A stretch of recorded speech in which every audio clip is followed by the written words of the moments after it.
Kulay blue, munti ka na yun. Kulay blue, munti ka na yun.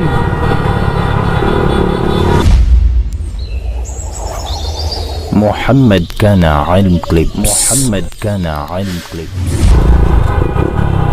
Oh, may kampanya. Sige. Sabay na tayo. Na-traffic tayo dito. Pag di tayo sumabay. Ang ingay nila. Kulay blue, munti ka na yun. Kulay blue, munti ka na yun. Grabe si kuya magmaneho. Grabe yung guide nila. Malapit na eleksyon ng barangay. Sa mga boboto dyan, vote wisely. Sa mga iboboto nyo sa inyong barangay. Dito tayo para iwas tayo traffic dyan. Bahala na sila dyan mga kampanya.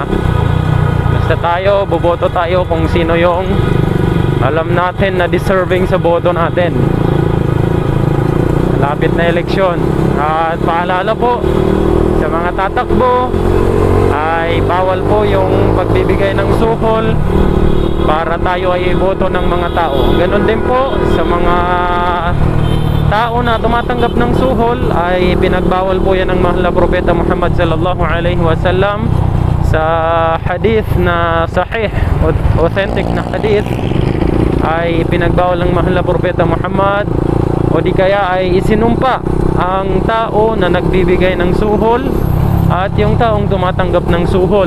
Kaya iwasan po natin na tumanggap ng suhol pagdating ng voting, pagboto sa mga kandidatong napupusuan natin. Huwag po tayo magpasilaw sa maliit na halaga. Ipagpalit natin sa karangalan natin.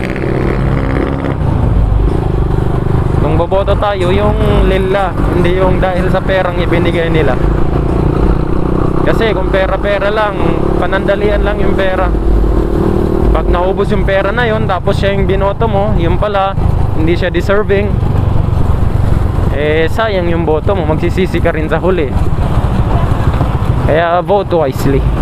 Panandaliang saya lang yung may bibigay na saya ng mga perang ibinibigay na suhol. Samantalang nung naupo na pala sa pwesto ay kakaiba pala, may kababalaghan siyang ugali. Iba pala yung ugali niya, hindi siya malapitan ng maayos. Samantalang nung nangangampanya ay napakabuti, malalapitan, madaling lapitan, madaling hanapin, pag-asa ng kabataan. Kaya huwag kayo magpapadala sa maliit na halaga. Kilatisin nyo yung bobotohan ninyo, bibigyan nyo ng boto ninyo, kasi ang isang boto ay napakahalaga.